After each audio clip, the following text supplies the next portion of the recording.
നല്ല ജീവനുള്ള കൊഞ്ചും അതേപോലെ ടൈഗർ പ്രോൺസ് ഒക്കെ കിട്ടിയിട്ടുണ്ടായിരുന്നു കേട്ടോ. ഇത് രണ്ടും നമ്മൾ ഫ്രൈ ചെയ്യാൻ പോകും. പക്ഷേ വ്യത്യസ്തമായ രീതിയിലാണ്. രണ്ടിനും നമ്മൾ വാലും അതേപോലെ തോടൊക്കെ വെച്ച് നല്ല രീതിക്ക് ക്ലീൻ ചെയ്തെടുത്തിട്ടുണ്ട്. അപ്പോൾ ആദ്യം ഇതിന് കോമൺ ആയൊരു മസാല വേണം. അതിനായിട്ട് പച്ചമുളക്, വെളുത്തുള്ളി, കറിവേപ്പില, പെരിഞ്ചീരകം ഇത്രയും ചതച്ചെടുക്കുക. എന്നിട്ട് കൊഞ്ചെടുത്തിട്ട് അതിലേക്ക് മുളക് പൊടി, മല്ലിപ്പൊടി ഇല്ല കേട്ടോ, മഞ്ഞൾപ്പൊടി, ഗരം മസാലപ്പൊടി, ചതച്ച് വെച്ച കാര്യങ്ങൾ, ഉപ്പും വിനാഗിരിയും ചേർത്ത് 1/2 മണിക്കൂർ വെച്ച് സാധാരണ പോലെ ഫ്രൈ ചെയ്തെടുക്കാട്ടോ ചെയ്യുന്നത്.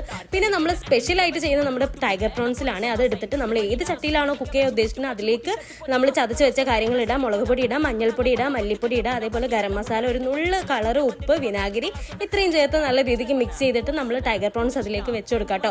എന്നിട്ട് നമ്മൾ നല്ല രീതിക്കൊന്ന് മസാലയൊക്കെ തേച്ച് കറിവേപ്പിലും വെളിച്ചെണ്ണയും വെച്ചിട്ട് ഒരു 1/2 മണിക്കൂറിന് ശേഷം സ്റ്റൗ ടോപ്പിൽ വെച്ചിട്ട് തിരിച്ചും മറിച്ചൊക്കെ ഇട്ട് നന്നായിട്ടൊന്ന് മൊരിഞ്ഞ് വരുന്ന സമയത്ത് ചൂടുള്ള വെള്ളം ഒഴിച്ച് നല്ല രീതിക്കൊന്ന് വറ്റിച്ചെടുക്കുക. അടിപൊളി ടേസ്റ്റാണ്. പിന്നെ നമ്മൾ മറ്റേ കൊഞ്ചെടുത്തിട്ട് നമ്മൾ സാധാരണ പോലെ ഫ്രൈ ചെയ്തെടുക്കുകയാണ് ചെയ്യുന്നത്. ഇത് ഈ ഒരു രീതിയിലും ചെയ്തിട്ടുണ്ട്. അപ്പോൾ രണ്ടും റെഡിയായാൽ നമുക്ക് അടിപൊളിയായിട്ട് ഊണ് കഴിക്കാം. അപ്പോൾ അത്രയേ ഉള്ളൂ.